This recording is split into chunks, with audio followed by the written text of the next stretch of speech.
Very very welcome to all साथियों। Exam fighter number 1 पे आप सभी का हार्दिक स्वागत है।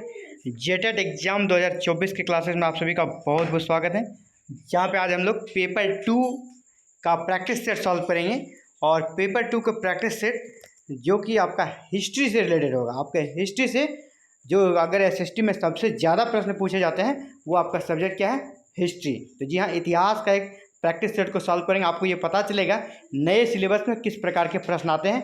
ऐसे ही प्रश्न आएंगे जैसा अभी मैं आपको बनवाने वाला हूँ। तो चलिए स्टार्ट करते हैं। आपके लिए पहला प्रश्न पहला है, मेगास्थनीज ने किस नगर को महान नगर कहकर संबोधित किया था। मेगास्थनीज एक विदेशी यात्री थे जो कि मौर्य काल में भारत में थे। उसने भारत के एक नगर को महान नगर कहकर संबोधित किया था। वो नगर कौन था? रोपड़, भगवानपुरा, मथुरा या रोपड़ दो बार आ गया। तो आपका वो शहर क्या था? मथुरा। ऑप्शन सी आपका राइट आंसर आएगा। वो महान शहर कौन था? मथुरा। कश्मीर में कनिष्कपुर नामक नगर बसाया था। कश्मीर में एक कनिष्कपुर नामक नगर किसने बसाया था? अशोक ने, कनिष्क ने, हर्षवर्धन ने या समुद्रगुप्त ने? जी हाँ, जब शहर का नाम ही कनिष्कपुर है और ऑप्शन में कनिष्क है तो फिर कोई डाउट ही नहीं, आपको आंसर कनिष्क ही होगा। कभी कभी आप नहीं भी जानते हैं ना, इस प्रकार के क्लू को लगाकर आप आंसर तक पहुंच सकते हो। ऑब्जेक्टिव और ऑप्शन वाले एमसीक्यू को जो पूछे जाते हैं ना, उसमें ये सब एडवांटेज मिलता है। अगला है अरिका मेडू। अरिका मेडू किस नगर के निकटतम अवस्थित है? यानी कभी कभी प्रश्न ऐसा भी पूछा जाता है अरिका मेडू किसका प्राचीनतम नाम है? एक ही प्लेस में है ना, ज़्यादा अंतर नहीं है। पुडुचेरी, भुवनेश्वर, कोलकाता या गोवा? जी हाँ, अरिका मेडू आपका पुडुचेरी के ही नज़दीक है। इसीलिए कहीं कहीं ऐसा भी प्रश्न हमने देखा है जहाँ पे लिखा जाता है निम्नलिखित में से किसका प्राचीन नाम अरिका मेडू था? तो वो पुडुचेरी ही होगा, जिसे हम लोग पांडिचेरी भी कहते हैं। अभी वर्तमान नाम इसका पुडुचेरी हो गया है। भारत में नगरीकरण का आरंभ हुआ था। भारत में नगरीकरण का आरंभ कब हुआ था? नगरीकरण का आरंभ हड़प्पा काल में, वैदिक काल में, महाजनपद काल में या मौर्य काल में? आप जानते हैं कि हड़प्पा सभ्यता एक शहरीकरण वाली सभ्यता थी, शहरी सभ्यता थी, है ना। और वैदिक काल जबकि ग्रामीण सभ्यता थी। तो शहरी, और इसमें सबसे प्राचीन आपका क्या है? सबसे प्राचीन अगर देखा जाए आपका कालक्रम के अनुसार तो हड़प्पा ही है। और हम लोग जान रहे हैं हड़प्पा एक शहरी सभ्यता थी, यानी नगरीकरण का आरंभ हम लोग किसको मानेंगे? हड़प्पा काल को। ए नंबर आपका आंसर बन जाएगा। नेक्स्ट, प्राचीन काल में देश के आंतरिक भाग में सक्रिय व्यापारियों का संघ कहलाता था। प्राचीन भारत में जो देश के अंतर्गत व्यापारियों का एक संघ था वो सक्रिय होता था, व्यापारियों का संगठन था, वो देश के अंतर्गत ही व्यापार काम करता था। वो क्या कहलाता था? मंडपिका, मणिग्रामम, नानादेशी या इसमें से कोई नहीं? जी हाँ, वो कहलाता था आपका मणिग्रामम। मणिग्रामम बी नंबर आपका राइट आंसर होगा। मणिग्रामम। मणिग्रामम क्या था? व्यापारियों का संघ था जो कि देश के आंतरिक भागों में व्यापार करता था।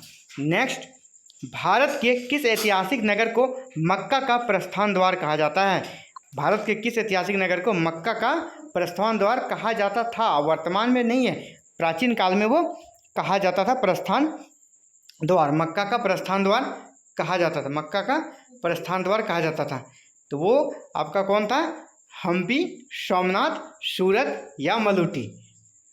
हम्पी, सोमनाथ, सूरत या मलूटी? तो जी हाँ, वो नगर था सूरत, क्योंकि सूरत से ना बहुत से भारतीय जाते थे हज यात्रा को मक्का। हज यात्रा के लिए कहाँ जाते थे? मक्का। और कहाँ से निकलते थे? सूरत से। इसीलिए सूरत को प्रस्थान द्वार, है ना, प्रस्थान करते थे लोग मक्का के लिए, इसलिए सूरत को प्रस्थान द्वार कहा जाता था। नेक्स्ट, ब्रिटिशों द्वारा फोर्ट सेंट विलियम की स्थापना कहाँ की गई थी? जी हाँ, ब्रिटिश ने कॉलेज का स्थापना किया था, किला भी बोल सकते हैं, एक फोर्ट विलियम कॉलेज भी बनाया था। और यहाँ पर आपसे पूछा फोर्ट सेंट विलियम, ये एक फोर्ट था, किला था। इस किले की स्थापना कहाँ पे की थी? मद्रास, मुंबई, कलकत्ता या मछलीपट्टनम? तो फोर्ट सेंट विलियम की स्थापना कलकत्ता में हुई थी और बाद में यही डेवलप होकर आपको कलकत्ता नगर के रूप में आज हम लोग जो वर्तमान रूप इसका देखते हैं, इसी स्थान पर कलकत्ता नगर बना, फोर्ट सेंट विलियम, जो कि लॉर्ड वेलेस्ली के काल में बना था। चलिए आगे बढ़ते हैं। मानववाद का अग्रदूत कौन था? ये आपका वर्ल्ड हिस्ट्री से है। मानववाद जो वो भी आज का मानववाद का कह सकते हैं कि एज चल रहा है, तो मानववाद का अग्रदूत यानी आरंभिक सबसे पहला इसमें से जो राइटर हैं मानववाद का अग्रदूत किसे माना जाता है? तो बोकेसियो, दांते या फिर पेट्रार्क या बेकन?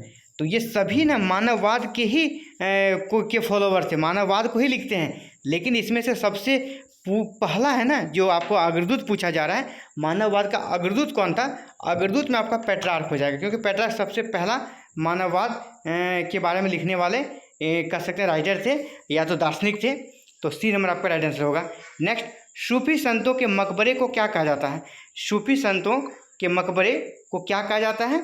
हमारे देश में बहुत प्रकार के सूफी संत हुए, लेकिन सूफी संतों का मकबरा, जैसे मकबरा क्या होता है? जहाँ पे शव को गाड़ा जाता है, शव को रखा जाता है इस्लाम में, वो उसे मकबरा कर रही। ताजमहल भी एक मकबरा है जहाँ शाहजहाँ और उसकी बेगम मुमताज़ का वहाँ पे शव को रखा गया, उसके ऊपर ये बना। आप पढ़े होंगे हुमायूं का मकबरा है ना, शेरशाह का मकबरा, जहांगीर का मकबरा, यानी उसके शव को उस मकबरे के नीचे रखा जाता था। तो सूफी संतों के मकबरे, जो उनके संत हुआ करते थे, उनका भी मकबरा होता है ना, सूफी संतों का भी मकबरा होता है, यानी जहाँ उनके शव को ज़मीन के अंदर गाड़ा जाता है। तो उसके मकबरे को क्या नाम दिया जाता है? इबादतगाह, दरगाह, ईदगाह या खानका? तो वो आपका क्या हो जाएगा? दरगाह।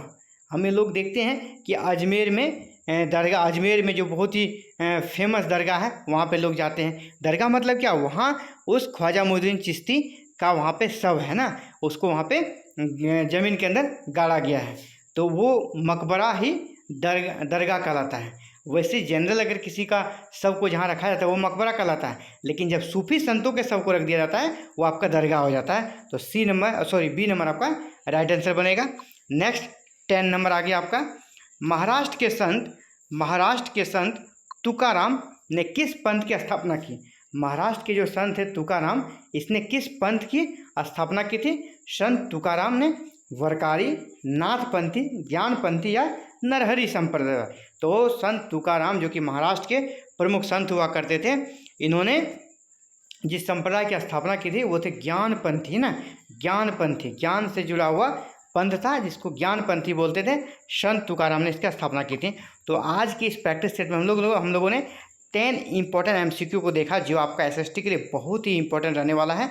अगर एसएसटी के पॉइंट ऑफ व्यू से देखें तो आपको एसएसटी में सबसे ज़्यादा पकड़ अगर बनाना है वो आपको हिस्ट्री पे बनाना है। सबसे ज़्यादा प्रश्न आपको हिस्ट्री से आने वाला है, इसके बाद पॉलिटिकल, ठीक है, पॉलिटी से, और आपको ज्योग्राफी से। इकोनॉमिक्स का प्रश्न सबसे कम आएगा, और अगर आप करंट अफेयर्स को कर लेते हैं ना, इकोनॉमिक्स आपका उसी से हो जाएगा। बजट को कर लेते हैं, इंपॉर्टेंट जो आर्थिक डाटा आता है उसको कर लेते हैं, तो आपका इकोनॉमिक्स वहीं से कवर हो जाएगा। इकोनॉमिक्स के लिए बहुत ज़्यादा आपको दिमाग नहीं लगाना होगा। तो जी हाँ, ऐसे ही प्रश्न पूछे जाएंगे आपके जेटेट एग्जाम में। तो आप अभी से लगे रहें और एग्जाम फाइटर नंबर 1 चैनल के साथ जुड़े रहें। आपकी प्रिपरेशन शानदार तरीके से यहाँ पर करा दी जाएगी विदाउट एनी हेजिटेशन। आप आराम से तैयारी करें। अभी शॉर्ट प्रैक्टिस सेट डाल रहे हैं, जैसे एग्जाम डेट्स फाइनल हो जाएगी उसके बाद हम लोग बड़े बड़े फुल लेंथ प्रैक्टिस सेट को सॉल्व करेंगे। तो आज के लिए इतना ही। Thank you very very much for watching this video and connecting with exam fighter number 1। Have a nice day to all.